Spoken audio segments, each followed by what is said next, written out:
Sampai ziarah kubur pada malam Jumaat. ya, kita sebut tentang alam barzah ya, orang barzah. Masih ada kena-mengena dengan kita. Orang dah mati jangan kita bilang dah tak ada cerita langsung. Masih ada lagi ya. Ziarah kubur pada malam Jumaat. Pada hari Jumaat kita sunat ziarah kubur. Di antara amalan hari Jumaat ziarah kubur orang tua kita. Kalau tuan-tuan sekalian yang kubur orang tuanya sekampung dengan kita, jangan tak ziarah tiap-tiap minggu. Itu sunat muakkad amalan hari Jumaat, ziarah kubur orang tua kita. Kemudian ziarah kubur orang-orang alim kita ya pada setiap hari Jumaat, pada setiap hari Jumaat. Kerana kalau hari tu roh tu memang tunggu orang ziarah dia. Gembira apabila orang ziarah dia. Kalau apabila habis hari Jumaat dia masuk ke tempat dia. Hari lain apabila kita datang dia dipanggilkan, fulan-fulan ziarah kau. Dia nampak kita, dia duduk di sisi kita sampai kita berangkat, barulah dia balik semula ke berangkat ke tempat dia. Mana tempat dia? Wallahu alam. Kita tak tahu. Kubur itulah stesen penghabisan yang kita tahu jasad dia di situ. Tapi dianya dah dipindahkan roh tu. Wa yas'alunaka 'anir ruh qul ruh min amri rabbi. Mereka bertanya kepadamu tentang roh, katakan roh itu adalah urusan Tuhanku.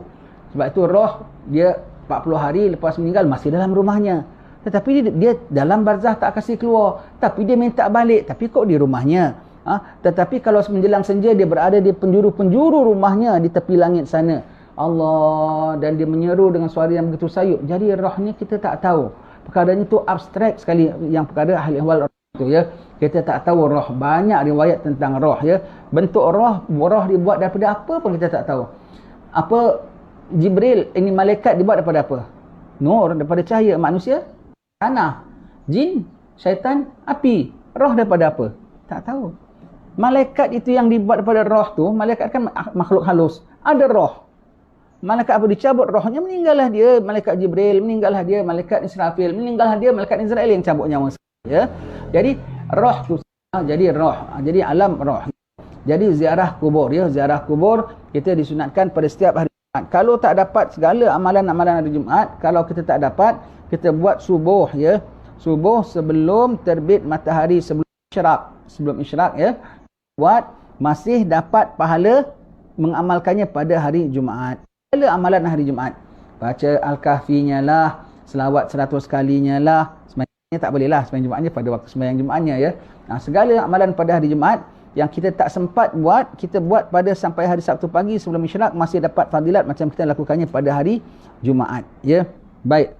Ziarah kubur pada malam Jumaat dan hari Jumaat sangat-sangat dituntut, demikian pula pada malam Sabtu hingga terbit hingga matahari terbit pada hari itu. Iaitu hari Sabtu terbit matahari. Bukan terbit fajar. Terbit fajar tu subuh, terbit matahari tu apa? Isyraq hingga terbit matahari kita lakukan, masih dapat fadilatnya ya. Begitu ziarah kubur pada hari Isnin. Ada yang mengatakan bahawa roh-roh orang mati kembali ke kubur masing-masing pada waktu-waktu itu, sebagaimana yang tersebut dalam asar. Jadi dia tak tinggal, yang ada tinggal situ jadi lubang api neraka. Yang ada tinggal situ, tempat berbaringan dia rehat. Yang ada tempatnya lain, sampai paling tinggi sekali mereka boleh tinggal di bawah arash Allah Ta'ala. Arash Allah Ta'ala, di kolong arash itu, dalam talung-talung mereka tinggal roh. Bila mereka nak ke mana, mereka panggil burung datang. Burung hijau datang, bawa mereka masuk dalam taman-taman syurga, petik-petik syurga. Sekarang ni, Imam Syafi'i kita, Imam Ghazali kita sedang mengalami demikian. Sekarang ini, paman-paman kita, wak kita yang meninggal mungkin 10 tahun yang dulu, 15 tahun dulu, kalau di dalam keadaan ahli jannah, dia pun boleh dapat. Yang ada hanya di dunia, yang ada mereka boleh minta izin untuk kembali ke dunia, bukan kembali hidup ke dunia, kembali jenguk kepada dunia. Kembali jenguk, kalau sampai arah tinggi mereka boleh sampai, ini kan pula dunia. Bukan untuk kembali tinggal di dunia, kembali jenguk diizinkan. Yang ada mereka diberi izin untuk beri informasi. Sama ada roh yang dapat nasib ataupun dapat balasan yang baik, juga mereka minta izin, izin oleh Allah Subhanahu Wa Taala untuk beri khabaran bagi orang-orang yang masih hidup ya. Izin. Dan tak semua roh boleh diberi izin, dan tak semua dia boleh jumpa. Siapa nak jumpa dia boleh jumpa. Yang ada keluarganya kepingin mimpi jumpa dia, tak jumpa. Anak-anaknya tak pergi. Orang lain daripada kampung lain, kadang dari negeri lain, mimpi kau pergi ke negeri fulan sekian, tempat sekian, kabarkan kepada dia begini-begini, cari anakku. Bangun, cari tempat anaknya. Betul ada kampungnya, ada begitu. Nama bapa engkau sekian-sekian, betul bapa aku sekian-sekian. Allah, orang lain. Itu orang-orang, kalau dalam bahasa putih disebut, orang putih disebut sebagai medium, orang tengah ya. Kenapa ya ke orang yang dia masih hidup-hidup boleh dah jadi orang tengah, boleh cakap dengan orang mati menerusi mimpi lah. Ya, menerusi mimpi macam kenapa? Sebab yang si hidup dah macam mati, yang mati masih hidup. Yang hidup dah macam mati, dah ingat akhirat, dah ingat kubur, dah ingat Allah Ta'ala, dah tak ada dunia, dah kayak orang mati. Sifatnya, lakunya. Si mati masih hidup dalam kuburnya, orang-orang mati syahid. Jadi mereka tak jauh, mereka boleh pilih. Mereka nak cakap, Allah Ta'ala izinkan. Dia beri, kabarkan kepada anak aku sekian. Anak bapaknya, orang dari jauh mimpi, dia suruh kabarkan, pesankan begini, dapat. Ya, baik.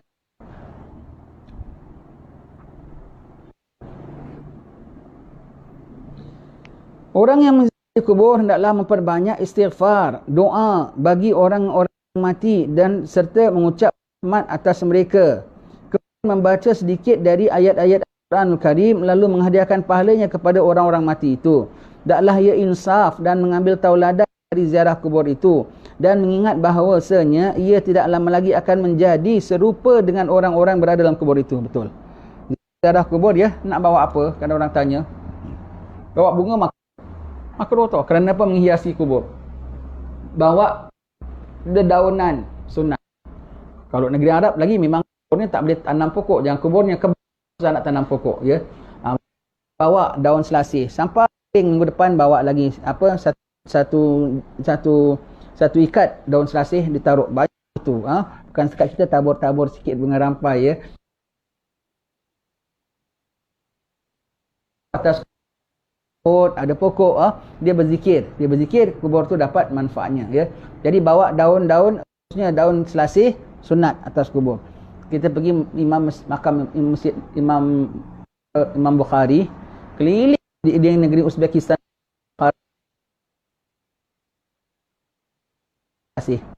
Dari Jumaat tinggal ambil aja, taruh sampai penuh makamnya begitu. Sunnah. Pergi kubur bawa daun-daun. Tempat kita dah memang kuburnya dah banyak daun, hanya bersihkan saja. Boleh tak bersihkan pokok-pokok atas kubur? Ya boleh. Jangan kau buang sama sekali, kesianlah nanti zikirnya itu ya. Bersihkan, kau semak-semuankan jadi ular, kerana boleh terbakar kan. Jadi kita bersihkan tu tak ada apa, bukan niat nak hilangkan zikir.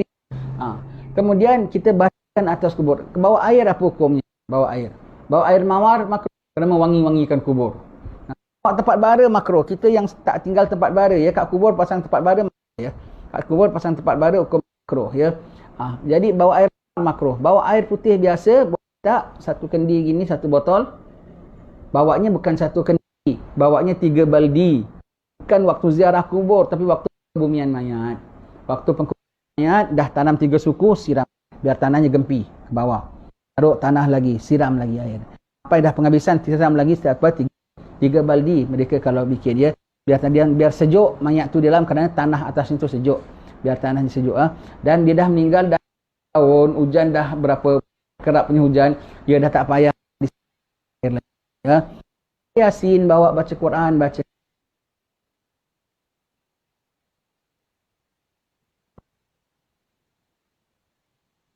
ada dia dah siksa, amal untuk bekalan dia dah tak amal kan jauh. Waalaikumsalam tu kan doanya. Ucapan sejahtera. Pergi Allah Ta'ala merahmati mak ampun mak semasa hayat mak saya tak khidmat mak dengan ampunkan dosa saya mak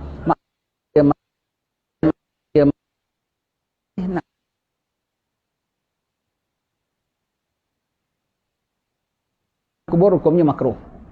Jadi orang yang Azli Sunnah wal Jamaah ziarah kubur, lagi kalau Habib kubur. Ingat kalau kita ziarah kubur, orang kita segala kubur sama macam orang makruh. Ini kan pula orang yang kita peluk siapa? Yang baru balik musafir. Kita ziarah kubur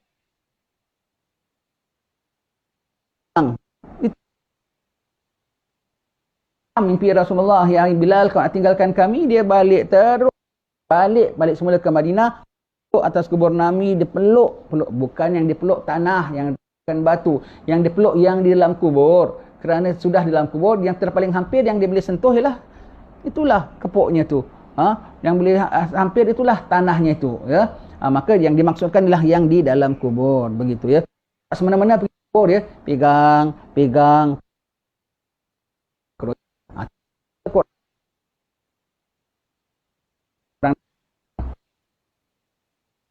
sampai orang lain sampai kubur confirm sampai. Berdasarkan kan Nabi tengok ada orang, Nabi berjalan di tanah kubur, ada orang yang kena sedang kena, yang satu pasal kencingnya tak tos bukan kecilnya, dan yang satu suka bawa mulut ya. Maka dibelah dua, separuh dapat pengampunan orang dalam kubur. Jadi kalau pelepah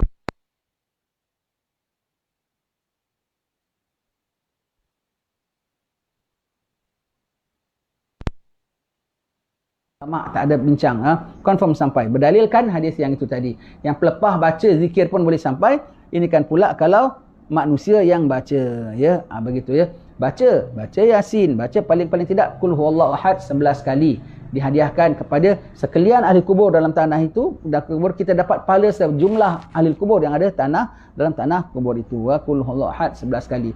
Kalau nak baca Yasin, tidak baca Yasin, Qul huwallahu ahad 11 kali. 11 kali ya. Hadiahkan untuk sekalian ahli kubur ya.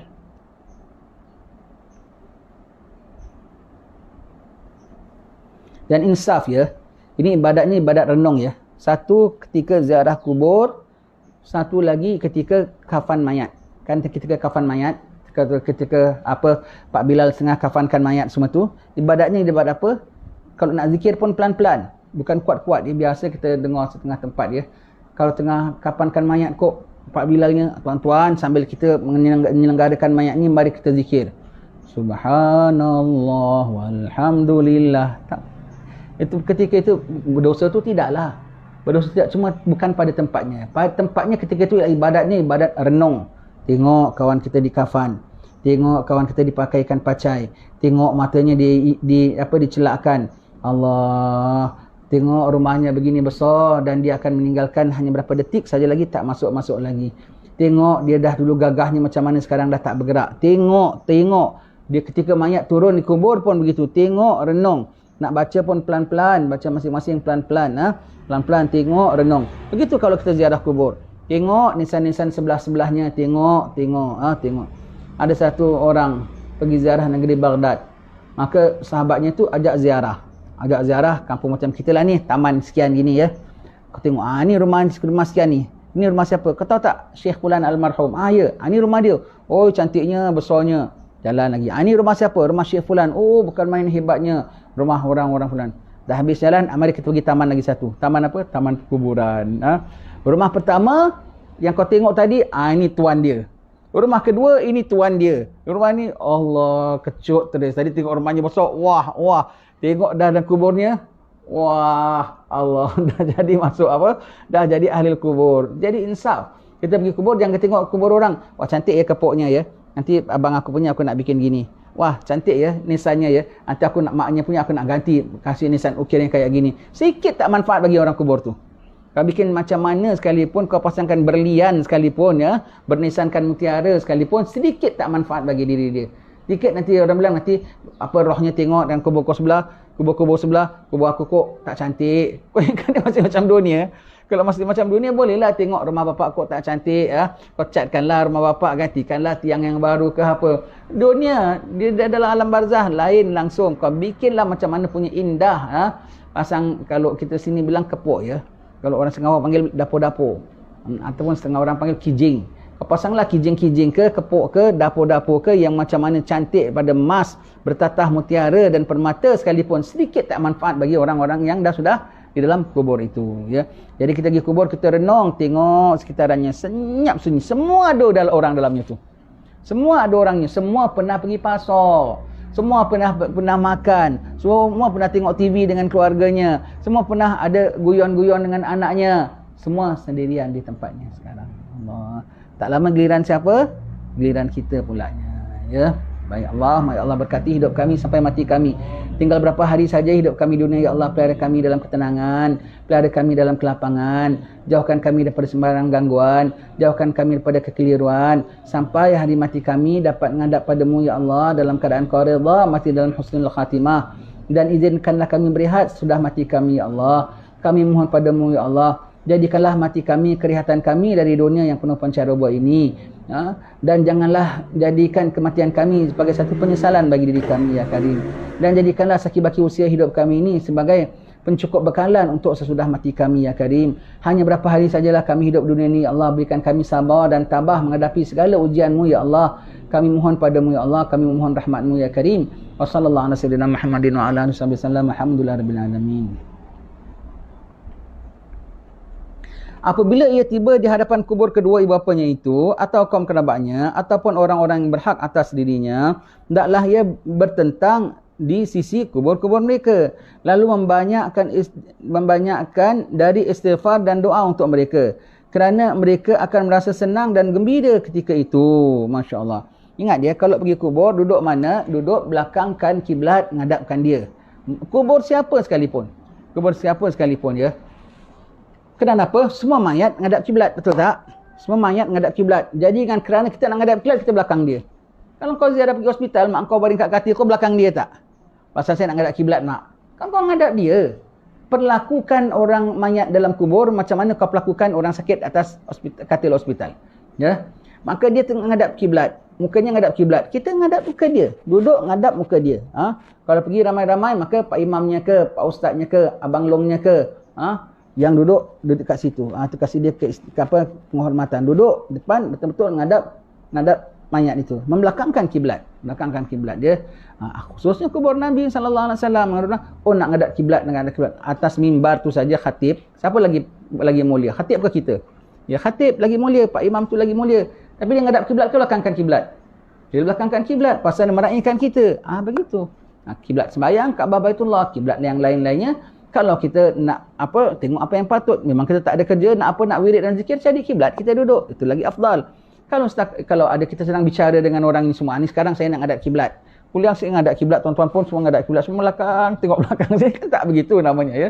Jadi kubur membelakangkan kiblat, ngadap wajah orang dalam kubur, duduk setentang dengan dia. Ya. Allah, ya, mohonkan Allah Ta'ala ampunkan dia. Dia rezekikan Allah Ta'ala, ketika itu awak boleh terlelap, boleh mimpi dia dalam kubur. Boleh mimpi dengan dia. Ketika itu tak tunggu balik lagi. Ketika itu juga awak dapat mimpi dengan dia. Wahai anakku, jaga dirimu baik-baik. Wahai anakku. Itu tak macam drama lah. Mimpi maknya pakai telkom putih. Begitu. Itu drama, ya. Kalau drama gitu. Tapi kita kalau mimpi orang dah meninggal dunia pakai baju putih, itu tanda ahli jannah. Tanda ahli jannah. Sukanya kita kalau mimpi saudara kita yang dah meninggal dunia, kita mimpi nampak dia pakai baju putih, Allah, ahli jannah. Hadis Nabi, ya. Bukan tentang Warakah bin Naufal, sepupu Siti Khadijah. Yang apabila Nabi dapat wahyu, Nabi kan gementar kan. Sampai menggeletar, sampai minta selimut, zammiluni, selimutilah aku. Turun ayat ya ayyuhal muzammil kan. Kemudian Siti Khadijah nak nenangkan Nabi, dia ditakoni sepupunya. Iaitu siapa? Warakah bin Naufal. Warakah bin Naufal ni mengamalkan syariat Nabi Isa yang original, yang tidak sembah Nabi Isa. Tapi ikut syariat Nabi Isa, kitab Injil. Maka dia mengamalkan itu. Maka Siti Khadijah tanya, ya Warakah, Muhammad mengalami begini-gini. Dia tanya, kalau begitu yang datang pada engkau tu Jibril. Bermakna suami engkau ni lah Nabi akhir zaman. Begini-begini dia sebut, tak lama dia meninggal. Sebelum sempat dia syahadat depan Nabi. Sebab Nabi belum diperintahkan untuk dakwah secara terbuka. Belum lagi perintah dakwah, belum lagi, ya. Maka sahabat-sahabat bertanya, ya Rasulullah, Warakah bin Naufal apa masuk jannah apa ora, ya? Apa masuk jannah ataupun tidak, ya?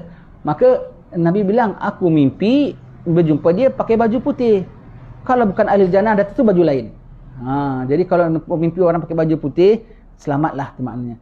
Kalau kau mimpi sah-sah nampak pakai baju batik ke, baju Hawaii ke, baju apa ke, macam mana? Kau mintakan Allah Ta'ala istighfarkan dia. Ya Allah ampunkanlah dosa abang aku, ya Allah ampunkan dosa. Kadang-kadang kan gitu kan. Mimpi dia pakai baju batik. Nyata-nyata nampak pakai baju batik. Allah, kadang-kadang pakaian tu melambangkan sesuatu. Kita nampak pakai baju putih tapi bukan pakai jubah, pakai baju Melayu.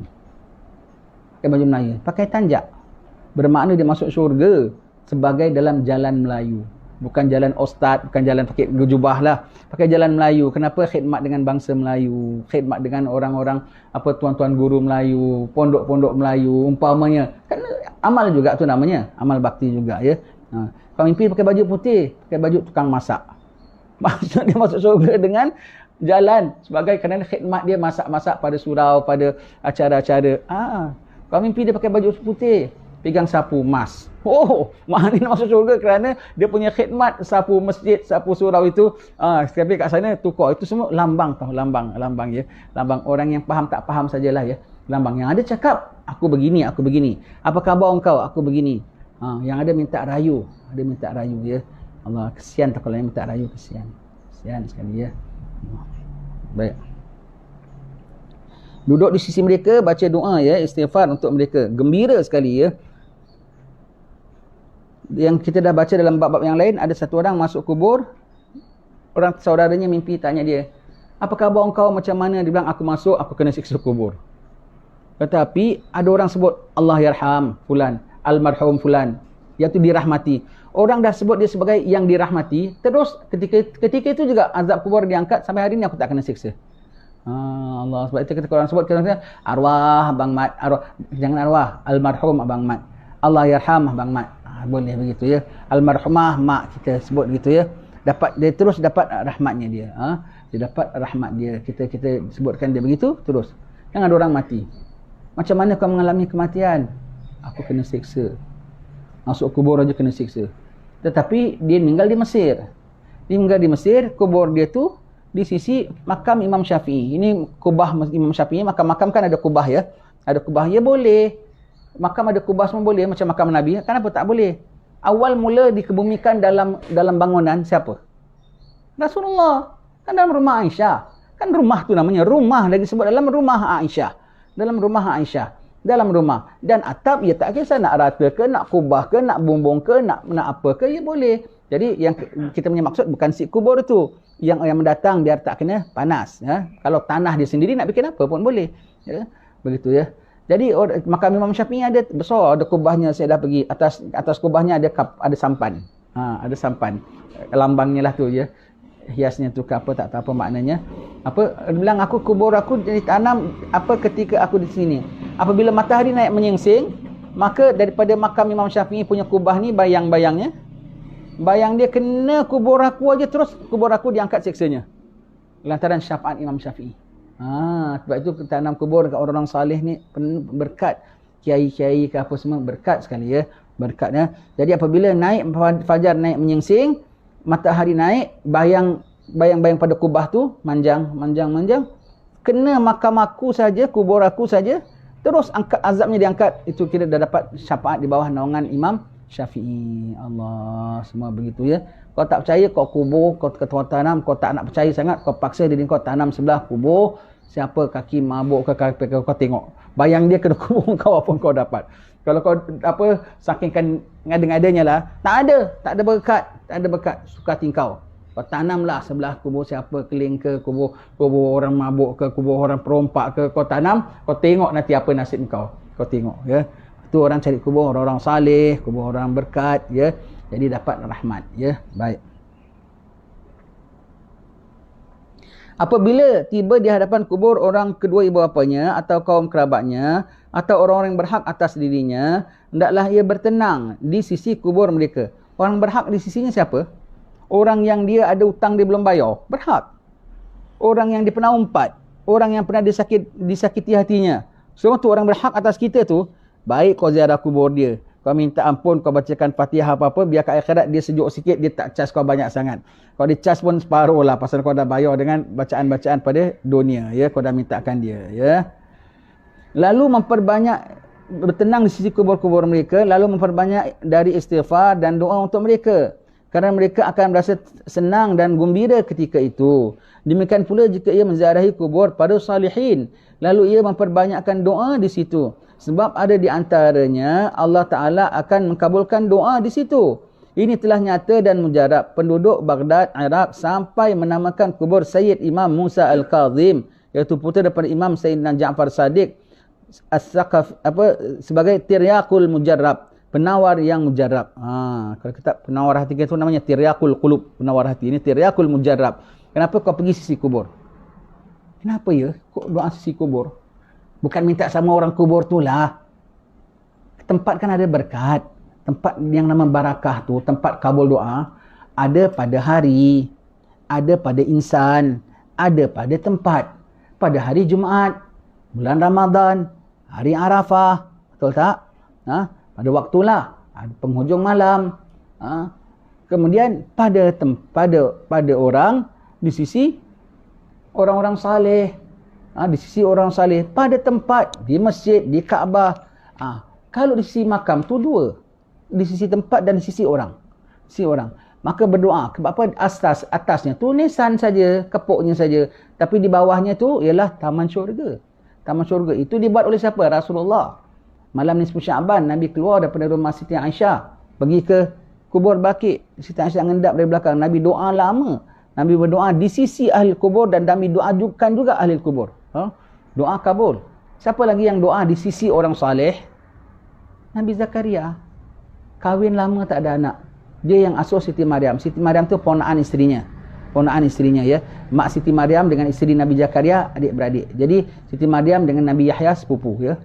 Nabi Zakaria masuk mihrabnya, loh kok ada makanan yang macam-macam ya. Buah-buahan musim panas pada musim sejuk ada musim panas ya. Tanya, di mana ni kau dapat? Tuhan yang beri ke rezeki. Dia tahu Maryam ni waliyah. Ini Nabi dan Rasul ni. Hunalika da'a Zakaria rabbah. Rabbi habli min ladunka dzurriyyatan thayyibah innaka sami'ud du'a. Di situ hunalika tu di situ. Da'a Zakaria rabbah. Nabi Zakaria mendoa kepada Tuhannya. Di situ tu mana? Di sisi Siti Maryam, wanita salihah, budak aja lagi, perawan aja lagi ya. Di situ doa. Di situ maknanya di sisi orang saleh. Ini kita di sisi orang saleh. Di sisi orang saleh kita doa. Di sisi orang saleh kita doa. Yang kita minta dari Allah. Kita kan ahli sunnah wal jamaah. Akidah kita mana lari? Kita kan tahu yang tak ada yang beri kecuali Allah. Tiada yang kabulkan kecuali Allah. Tiada yang menyembuhkan penyakit kecuali Allah. Tiada yang mengangkat bala kecuali Allah. Tiada yang beri manfaat kecuali Allah. Habis kau minta di situ. Ya Allah, kerana kau pandang dia, orang salihmu, kau kabulkanlah aku. Ataupun kita minta dia yang mintakan. Pak Habib mintakanlah kepada Allah SWT kabulkan. Ataupun ya Allah dengan berkat Pak Habib ini kau kabulkan aku sebagai orang tengah. Namanya tawassul. Tawassul tu sama ada kau minta Pak Habib doakan saya. Ataupun ya Allah dengan berkat Pak Habib ini kau kabulkan. Ataupun kau sana kau doa saja pada Allah Ta'ala. Kau tak payah cakap apa Pak Habib ni pun. Asal kau datang situ, maknanya kau menghormati dia lah maknanya. Kau menghormati dia. Allah kabul ya. Try ya. Itu orang ziarah makam. Orang ini awak ni suka main makam ya. Makam kok main? Ya aku bukan main, aku ziarah. Orang kan sebut, awak ni dia ni percaya makam tau. Percaya makam apa sih? Yang aku percayakan Allah. Allahumma la mani lima ataita wa la mu'ti lima mana'ta. Fa innaka taqdi wa la yuqda alaik. Kita tahu yang tidak memberi, tidak menahan, tidak mengqadakan kecuali Allah Subhanahu wa taala. Ini yang aku ziarah kubur tu ziarah. Kadang-kadang kita tak doa pun. Kita ziarah tengok dia Fatihah, kita dah balik dah. Ya. Dan kalau kita minta, ya kita mintanya dengan Allah. Kita mintanya dengan Allah. Cuma tempatnya di situ. Di situ di antara tempat kabul doa. Kenapa? Tempat orang saleh bersemadi di situ. Ya. Baik. Kok di Hadramaut di mana? Zambal. Dalam Zambal di sisi makam Sayyidina Al-Faqih Al-Muqaddam. Di sisi Sayyidina Abdullah Al-Idrus, di sisi Sayyidina Umar Al-Muhdar. Banyak. Di sisi makam Imam Habib Abdullah Al-Haddad sini. Kalau di Ainat, makam Syekh Abu Bakar bin Salim. Kita nanti saya ceritalah ya. Apa ceritanya pelik sekali tentang orang sakit sembuhnya serta-merta. Serta-merta makam. Dan dia ada pula departemen dia tu. Kalau kau kuranglah rezeki sempit gitu, kau jumpa Sayyidina Umar Al-Muhdar. Kalau kau nak minta ilmu apa semua, kau jumpa sama Sayyidina Haddad. Kalau kau nak apa kerohanian apa, kau jumpa Sayyidina Al-Idrus. Kalau untuk kesihatan, Kementerian Kesihatannya, kau jumpa Sayyidina Syekh Bakar bin Salim. Ada departemen-departemennya ya. Begitu. Dari hayatnya dia punya kabul doa departemen itu. Macam dukun lah, ada dukun bahagian tulang. Betul tak? Doktor aja ada bahagian mata, ada bahagian telinga, ada bahagian tengkuk, ada bahagian siku, ada bahagian kelingking. Semua kelingking aja dia pegang. Ibu jadi pun dia tak pandai buatkan. Umpamanya lah ya. Umpamanya specialist kelingking. Umpamanya ya. Begitu orang-orang saleh. Dia punya doa bab ini. Yang ada khas doa untuk baby-baby. Dulu ada Mak Wan Gayah Al-Haddad. Spesialisnya baby. Kalau orang baby sakit semua jumpa dia. Orang dewasa sakit jangan jumpa dia. Orang baby jumpa dia. Mak Wan minta doakan Mak Wan. Sembuh. Gitu. Kalau di Tarim dulu Habib Idrus bin Smith, Imam Masjid Al-Muhdar. Masjid Al-Muhdar. Dia mengamalkan perubatan Arab kuno. Kadang-kadang kasih rempah, kadang-kadang tak kasih rempah, kasih bahan-bahan lah, ramuan-ramuan lah. Kadang-kadang tak kasih ramuan-ramuan apa, dia baca aja. Sakit gout ni, sakit gout. Dia jahat kau baca apa pun dia tak nak baik, dia tak nak baik. Selagi asidnya tak turun, asidnya nak turun tu kau kena makan kol cicin ataupun kena injek baru. Kat dia terlanjur saya ada bawa orang ziarah Habib ni, kaki tengah kena gout. Saya minta, Habib, doakan Habib, aku nak tengok macam mana dia punya mujarab. Dia gini aja. Ana sakit. Serta-merta hilang. Dia punya doa punya kabul, asid pun jadi merosot, jadi surut asidnya. Allah, doa kabul orang-orang saleh. Dan yang nama orang saleh tu hamba Allah. Allah yang beri dia. Allah yang beri dia. Hidup baik, mati baik. Hidup baik, mati baik. Mereka bahkan lebih hidup dalam kubur mereka. Mereka dalam hidup. Apa didengar sih? Orang tapak kubur dia 7 tapak di dalam tanah tu dia tahu. Dia tahu ini dalam grup dia ke bukan, kan banyak orang atau mayat sana atau mayat sini. Kalau kita sini kampung-kampung tak sangatlah. Kalau macam di Singapura kan memang semuanya di satu tempat. Jadi sekat aku di KL semua itu, di Shah Alam. Jadi kuburnya tu busy. Sekali pengkuburan dari pagi sampai petang, tak tahu berapa banyak masuk. Jadi banyak. Dan si mayat ni dalam kubur dia tahu ini orang grup dia ke orang bukan grup dia. Orang grup dia yang penghabisan 7 tapak dia boleh dengar. Dia kat dalam kubur dia, orang dari pintu tanah kubur kan masuk kat luar kan, Assalamualaikum kubur. Dia tahu abang aku dah datang. Tahu. Apa orang mayat dia punya cara pendengaran dah tak macam kita lagi. Dia sudah dalam alam lain ya. Makam siapa? Sayyidina Imam Musa Al-Kazim. Musa Al-Kazim bin Ja'far. Habib Kazim kita pun Habib Kazim bin Ja'far. Batu orang Arab kalau nama Ja'far suka kasih nama anak Kazim. Habib Kazim tu namanya Musa Al-Kazim bin Ja'far Segaf. Baik.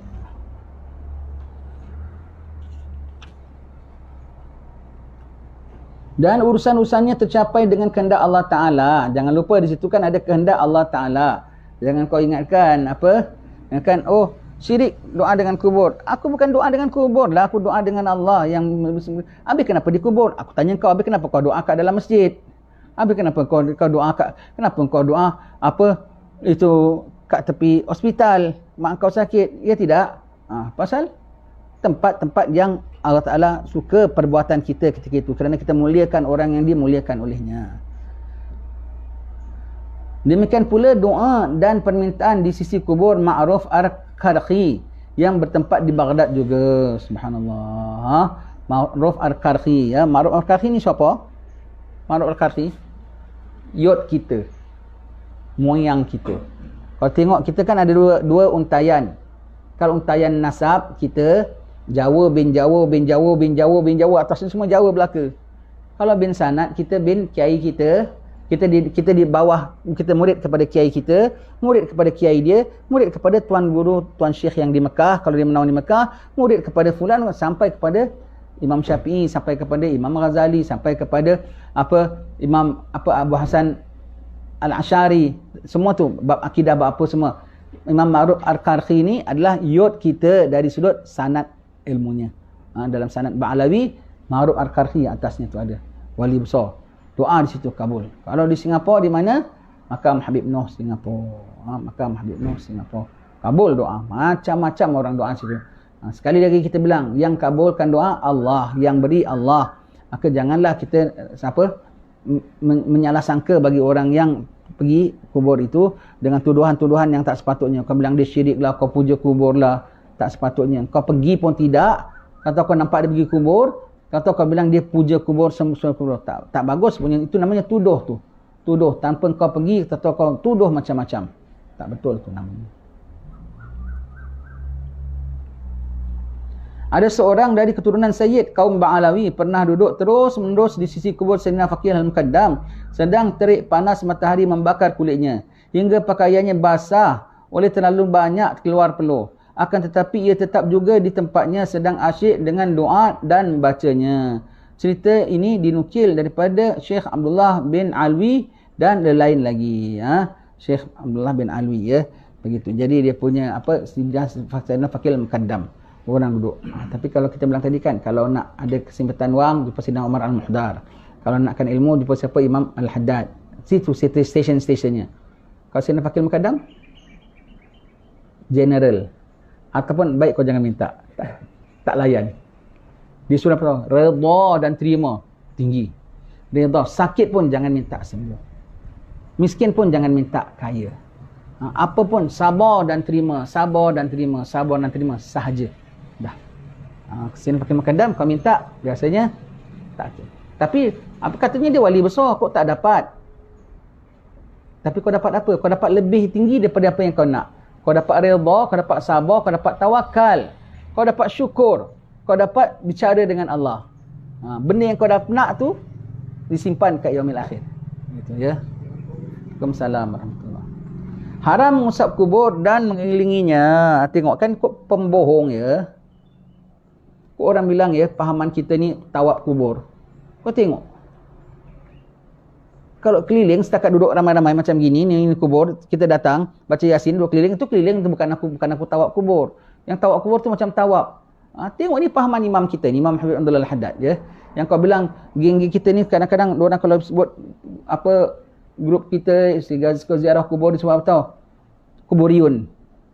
Kurang ajar kita kok di kuburiun kan. Ziarah kubur kan sunat ya. Sunat ya. Kok di kuburiun kan. Tak bagus tu dalam puja kubur apa semua tengok ya. Tengok apa cakap imam kita punya cakap. Imam kita punya cakap itulah yang kita pegangi. Pegang-pegang kubur makruh. Apa kalau apa mengelilingi kubur. Paling tidak tak haram.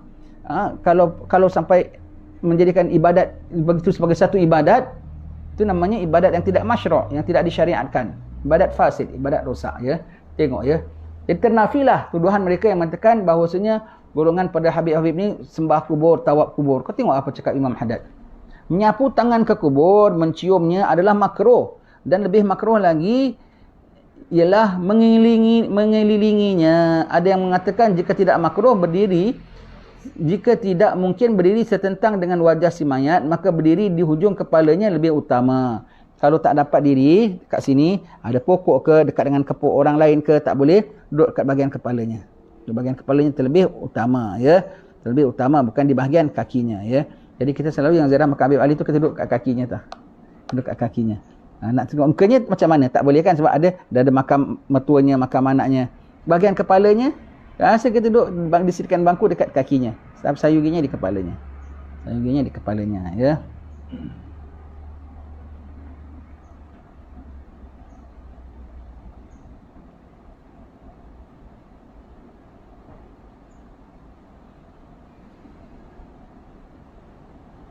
Ataupun di tempat lain wallahu alam ya, ataupun di tempat lain tempat.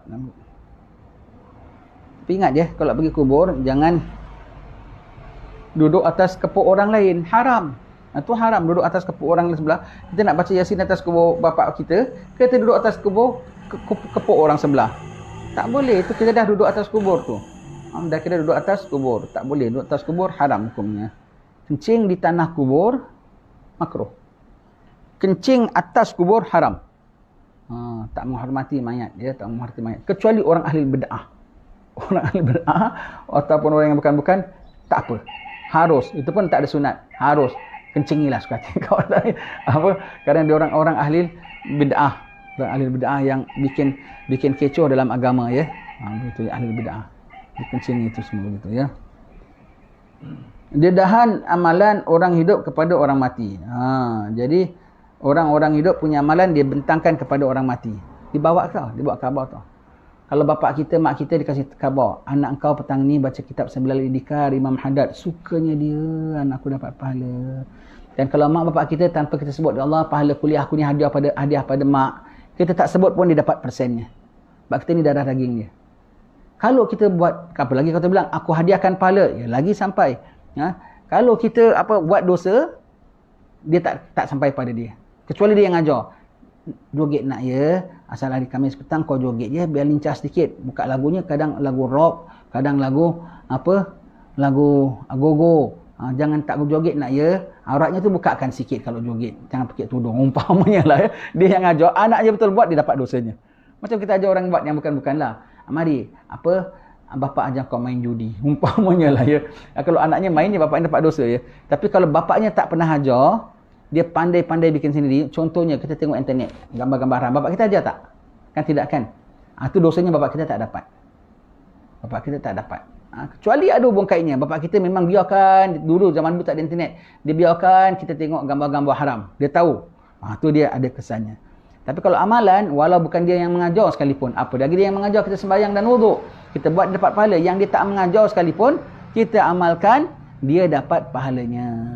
Kalau orang lain kena hadiah pahala. Jadi nanti nak ibadat korban ya, boleh tak ada korban untuk mak bapak kita? Tak boleh. Sebab ibadat korban ialah ibadat kambing aku sembelih. Aku harap diterima oleh Allah Ta'ala. Tapi orang dah mati ada hak milik tak? Tak ada hak milik. Tak ada hak milik kambing. Ya? Tak ada hak milik. Macam mana nak suruh dia sembelih? Dan dia, siapa bilang kita wakilkan dia? Kecuali dia wasiat. Ataupun kalau dia tak wasiat tu maknanya harta dia. Atas kehendak dia. Kalau dia tak wasiat sekalipun, kita nakkan sangat untuk bapak kita, arwah, almarhum. Maka kita sembelih atas nama kita. Ya Allah, ini kambing kita beli. Saya jual, saya beli. Sembelih, ya Allah, terimalah ibadat korban dariku.